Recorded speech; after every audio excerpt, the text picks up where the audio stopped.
بسم اللہ الرحمن الرحیم ایاک نعبد و ایاک نستعین۔ میرے پاکستانیوں، آج کل ایک پوری میڈیا کے اندر چلا ہوا ہے کہ جی شاہ محمود قریشی مجھے ملنے آئے اور وہ کوئی پروپوزل لے کے آئے ہیں -1 کی کہ عمران خان علیحدہ ہو جائے تھوڑی دیر کے لیے اور پارٹی آگے بڑھ جائے۔ تو میں آپ سب کے لیے پہلے تو شاہ محمود کوئی اس طرح کی پروپوزل نہیں لے کے آئے،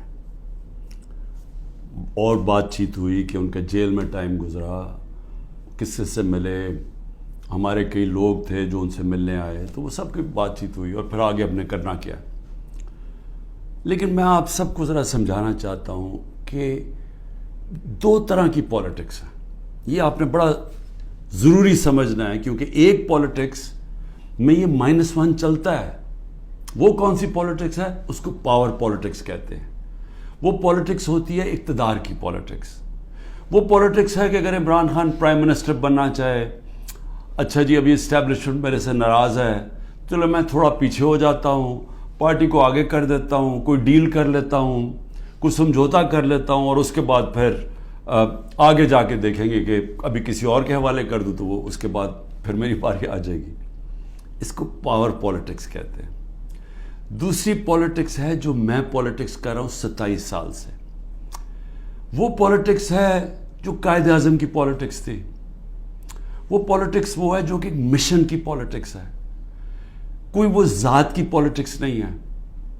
وہ پالیٹکس وہ ہے جو ہم سارے مسلمان انسپائر ہوتے ہیں ہماری نبی صلی اللہ علیہ وسلم سے، کہ انہوں نے بھی ایک مدینہ کی ریاست سنبھالی تھی، انہوں نے بھی مشکل وقت گزارا تھا، اور اس کے بعد انہوں نے دنیا کی تاریخ کا سب سے بڑا انقلاب لے کے آئے تھے۔ اور ہم تو کبھی ان کے اپنا سوچ نہیں سکتے کہ ان کے جوتوں کی مٹی کے قریب بھی ہوں، لیکن قرآن میں ہمیں حکم ہے کہ ان کی زندگی سے سیکھو، ان کی سنت سے سیکھو۔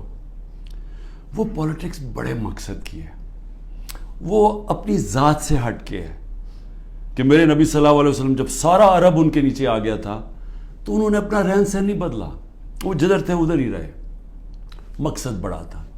تو ہم تو ان سے انسپائر ہوئے ہیں۔ میں تو نہ پالیٹکس میں آتا ہی نہ کبھی۔ تو میں نے جو انصاف کی تحریک شروع کی تھی، یہ مدینہ، اور کہا تھا کہ اسلامی فلاحی ریاست ہمارا مقصد ہے، ہم مدینہ کی ریاست سے انسپائر ہوئے تھے، ہم ان کی سنت سے انسپائر ہوئے تھے کہ جو وہ انقلاب لے کے آئے تھے۔ اور وہ جو انصاف ہے، یہ بار بار پلیز میری بات سن لیں، انصاف، سارے اللہ کے پیغمبر اس دنیا میں انصاف کی بات کرنے آئے تھے۔ انصاف کیوں اتنی اہمیت رکھتا ہے؟ کیونکہ انسانوں کو انصاف آزاد کرتا ہے۔ فرعون کیوں قرآن میں برا سمجھا جاتا ہے؟ انسانوں کو غلام بنایا تھا اس نے ظلم کر کے۔ کیوں نبی صلی اللہ علیہ وسلم دنیا کا انقلاب لے کے اور چھوٹے سے انسانوں کو بڑے انسان بنا دیا؟ کیونکہ انصاف سے آزاد کر دیا۔ لا الہ الا اللہ نے لوگوں کو آزاد کر دیا۔ تو جو میری تحریک تھی انصاف کی، وہ اصل میں آزادی کی تحریک تھی، کیونکہ انصاف آئے گا تو لوگ آزاد ہوں گے۔ اور جو میرا سارا تجربہ تھا دنیا کا، جو مغرب کو میں نے دیکھا، تو وہاں کیوں لوگ جاتے ہیں نوکریوں کے لیے؟ کیوں وہاں خوشحالی ہے؟ کیونکہ لوگ آزاد ہیں۔ لوگ آزاد کیوں ہیں؟ کیونکہ وہاں انصاف ہے، رول آف لا ہے، حقوق کی ان کا انصاف کا نظام میرے حقوق کی حفاظت کرتا ہے۔ وہاں یہ حرکتیں نہیں ہو سکتی جو پاکستان میں ہوتی رہی ہیں۔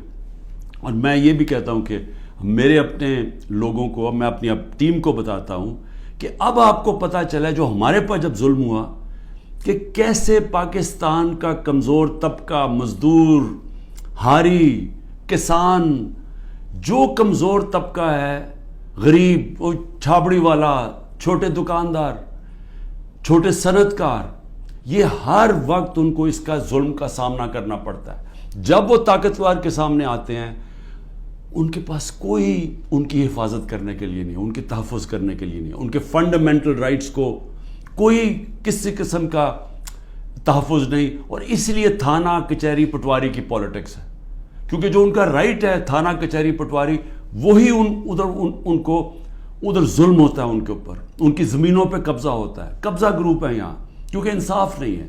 تو یہ میری ساری موومنٹ شروع ہوئی تھی تب 27 سال پہلے. یہ میری موومنٹ تب تک رہے گی جب تک میں زندہ ہوں، جب تک ہم اس ملک میں حقیقی آزادی، انصاف لے کے حقیقی آزادی نہیں لے کے آتے.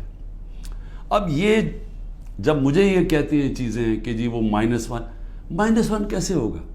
جو آدمی ایک تحریک پہ 27 سال سے لگا ہوا ہے، ایک ملک کے اندر ایک جدوجہد کر رہا ہے، تو وہ کیا وہ ڈیلز کرے گا؟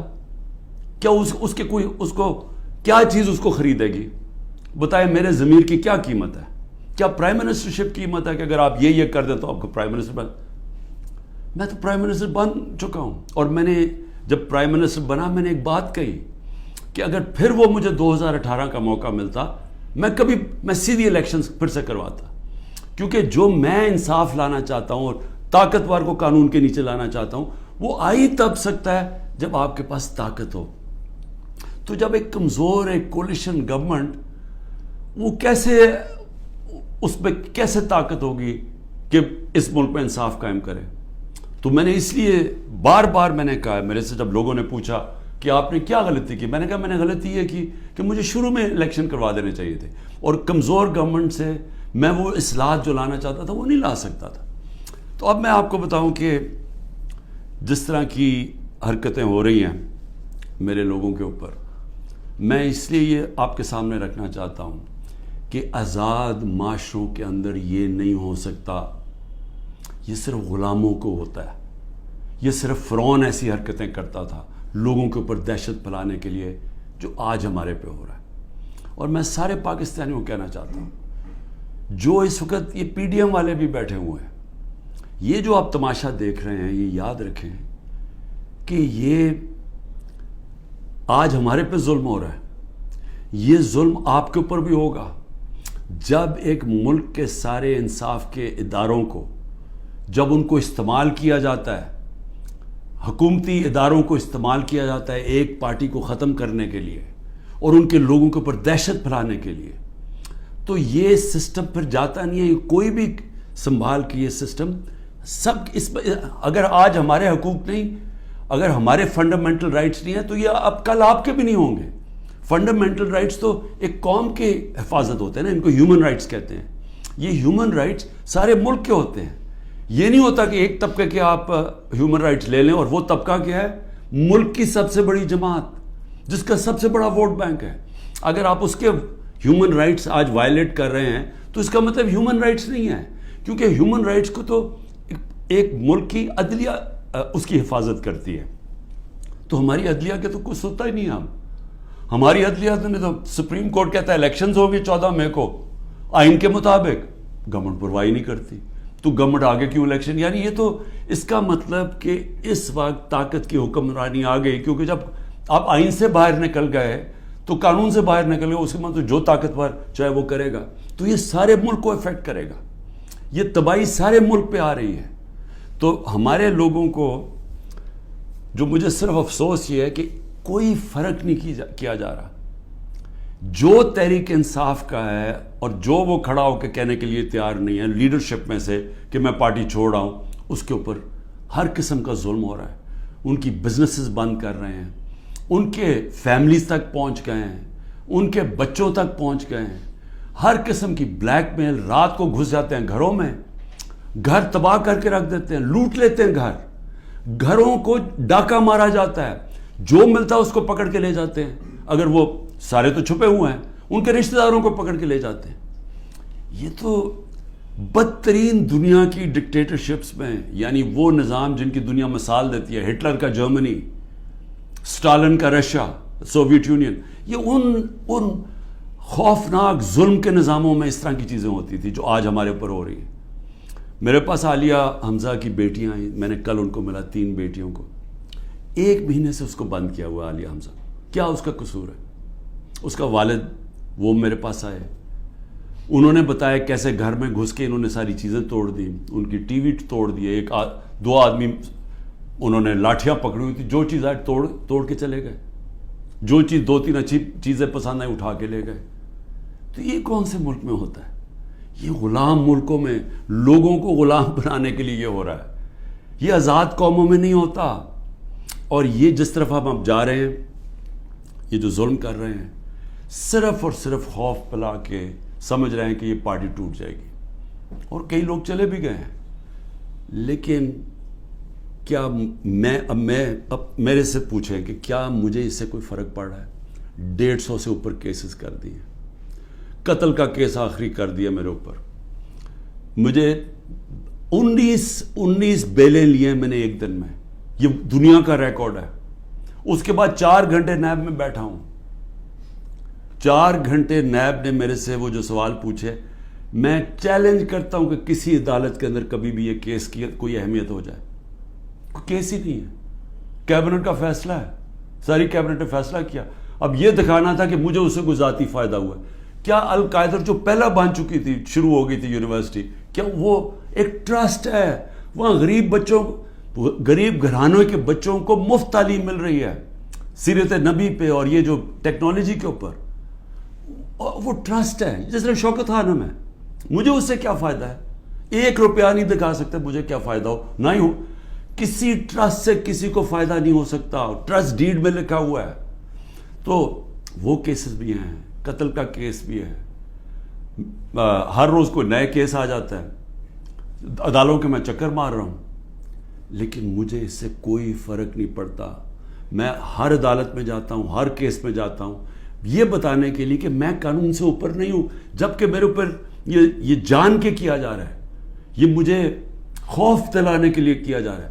میں یہ آج کہنا چاہتا ہوں کہ یا اس سے یہ سارے کیسز کریں, اور اس کیسز میں کیونکہ کسی عدالت میں کوئی سزا نہیں ہو سکتی, ملٹری کورٹس سیٹ اپ کیے ہیں.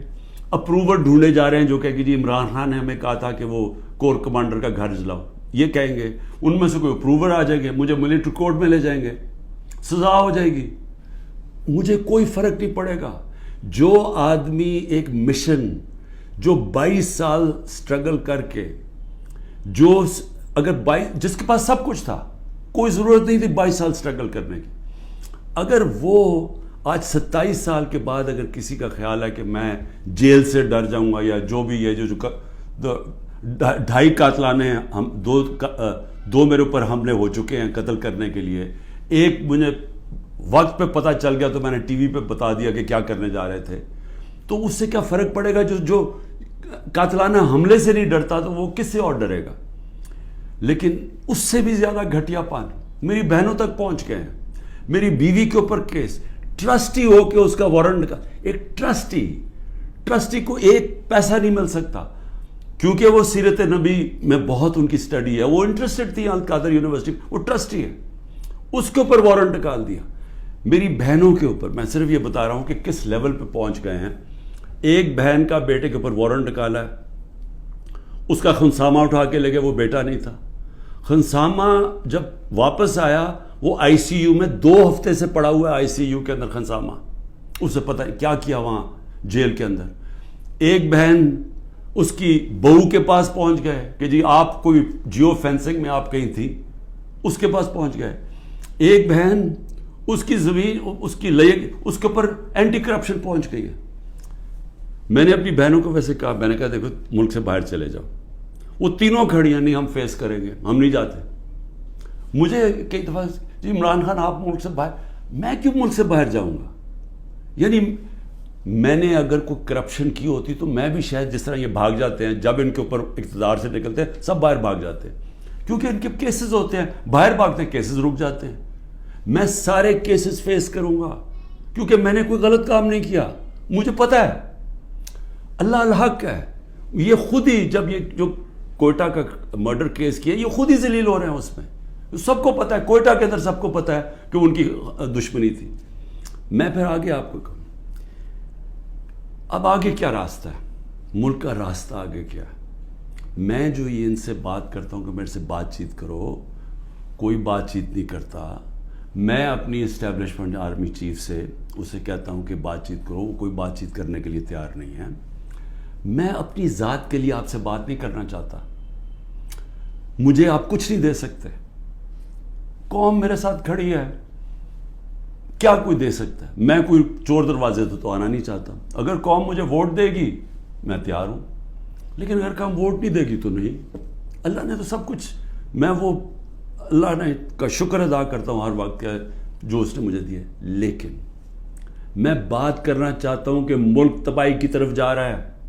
یہ جو بجٹ آیا ہے, اس بجٹ کے اندر ذرا آپ کو سمجھ آ جانا چاہیے کہ ہم اب کدھر ایک دلدل کے اندر دھستے جا رہے ہیں. آپ یہ سوچیں کہ فیڈرل گورنمنٹ جو سارا جب وہ پیسے دے دے گی صوبوں کو, جو 5,000 ارب روپیہ صوبوں کو جب جائے گا, تو فیڈرل گورنمنٹ کے پاس جو پیسہ بچے گا اس سے زیادہ جو ہمارا سود دینا ہے, ہم نے قرضوں کے اوپر سود دینا ہے, وہ سود اس سے زیادہ ہے. 7,300 ارب روپے کا سود دینا ہے. مشکل سے فیڈرل گورنمنٹ کے پاس بچ جائے گا 7,000 ارب سے بھی کم, تو سارا پھر ملک قرضوں پہ چلے گا. ہم نے 3.5 سال میں 18,000 ارب 18,400 ارب قرضہ لیا تھا. 18,400 ارب قرضہ 3.5 سالوں میں. انہوں نے تقریباً 15,000 ارب قرضہ ایک سال میں لے لیا. تو یہ قرضے چڑھائے جا رہے ہیں, انڈسٹری بند ہو رہی ہے. گروتھ ریٹ جو تھی جس سے دولت میں اضافہ ہوتا ہے وہ 6.1% سال پہلے تھی, آج وہ پہنچ گئی ہے 0.3 پہ. تو جو دولت ہے اس کے اندر تو کمی ہو رہی ہے, قرضے بڑھتے جا رہے ہیں. ڈالر کدھر سے آئیں گے؟ انہوں نے 25-30 ارب ڈالر ایک سال کے اندر دینے ہیں, وہ کدھر سے آئیں گے؟ تو میں آج اس لیے یہ سوال پوچھ رہا ہوں کہ کوئی تو روڈ میپ ہوگا نا. ابھی تو روڈ میپ یہ ہے کہ کسی نہ کسی طرح عمران خان کو ختم کرو, اور اگر P T I Imran Khan سے تو اس کو ختم کرو. تو ابھی تو یہ ون پوائنٹ ایجنڈا, ساری ایجنسیز, سب کچھ, سارے ملک کے ادارے وہ اسی پہ لگے ہوئے ہیں کام کرنے. لیکن میں سوال کچھ اور پوچھ رہا ہوں.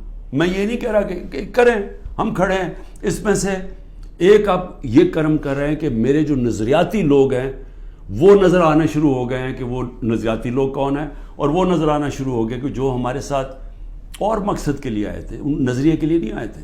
تو ایک تو آپ فائدہ کر رہے ہیں کیونکہ صرف نظریاتی پارٹی اب پاکستان کو اس دلدل سے نکال سکتی ہے. لیکن نکالے گی کیسے؟ میری آخر میں بات سن لیں, ایک ہی طرح ہم نکلیں گے.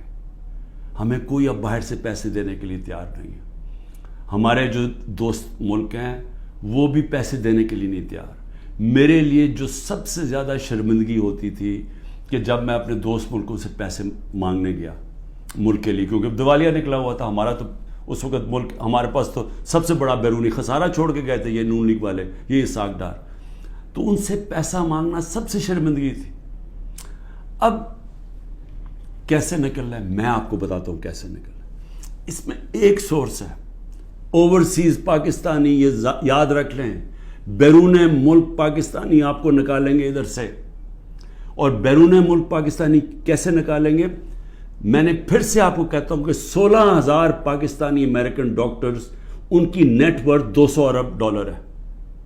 ہم آئی ایم ایف سے 6 ارب ڈالر کی پیچھے ان کے منتیں کر رہے ہیں کہ کسی طرح دے دیں ہمیں. 200 ارب ڈالر ان کی ہے, یہ صرف 16,000 ہے. 1 کروڑ باہر پاکستانی بیٹھا ہوا ہے.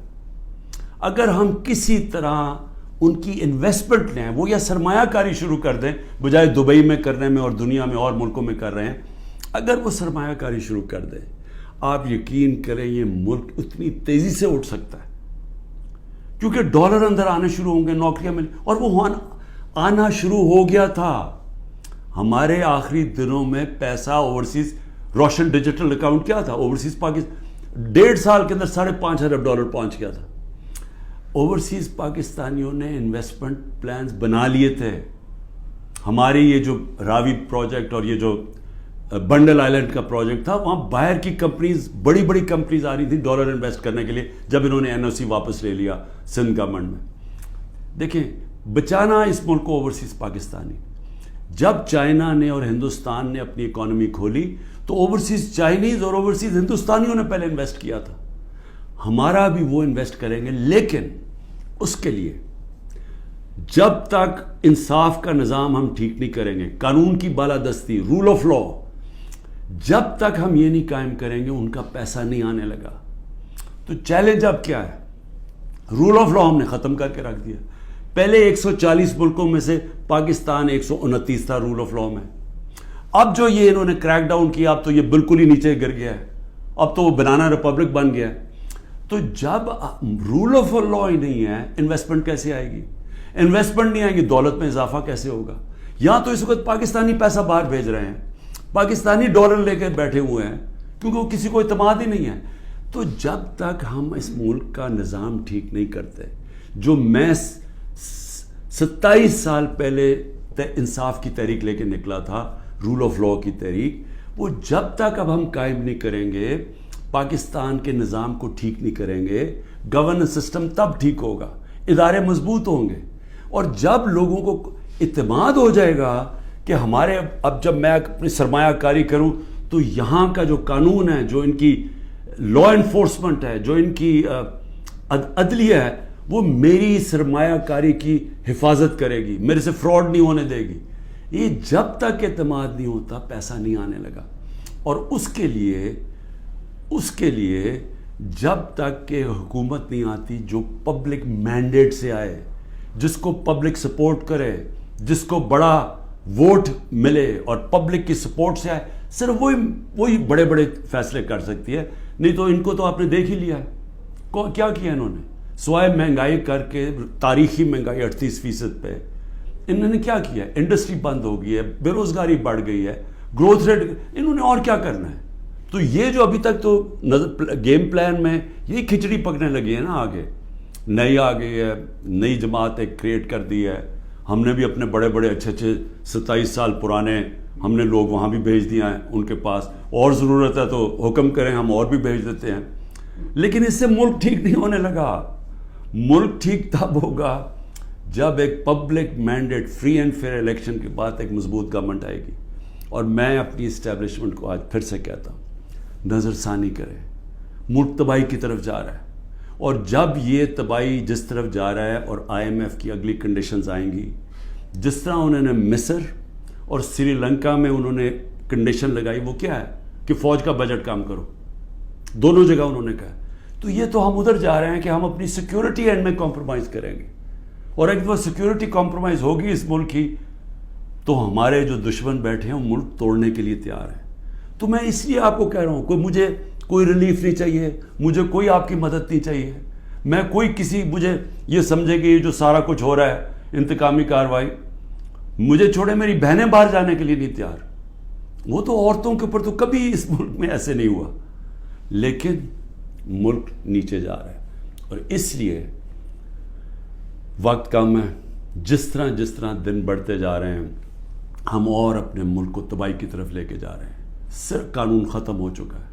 کسی کو اس وقت پھر سے میں کہتا ہوں, جب عدلیہ اپنے فیصلے نہیں کروا سکتی, جب آئین کی کوئی پرواہ نہیں کر رہا, جب پولیس کھلے عام گھروں میں گھس کے لوگوں کے گھر لوٹ رہی ہے اور اٹھا کے لے کے لوگوں کو جا رہی ہے, کلیکٹو پنشمنٹ دے رہی ہے, تو اس ملک میں تو اب باہر کے لوگ کیا سوچ رہے ہوں گے؟ بتائیں نا, بیرون ملک پاکستانی جو آپ کا بڑا اثاثہ ہے وہ کیا سوچ رہا ہوگا؟ وہ کوئی سوچے گا کہ پاکستان میں پیسہ لگانا ہے؟ تو اگر انہوں نے نہیں لگانا تو اور تو اس وقت کوئی ہے نہیں. جب تک ہم ملک کی ایکسپورٹس نہیں بڑھاتے, وہ تو ٹائم لگے گا کہ ہم اپنی ڈالر انکم بڑھائیں. تو اس میں تو صرف ایک ہی انٹرم میں تو صرف اوورسیز پاکستانی مدد کر سکتے ہیں. شکریہ. پاکستان زندہ باد.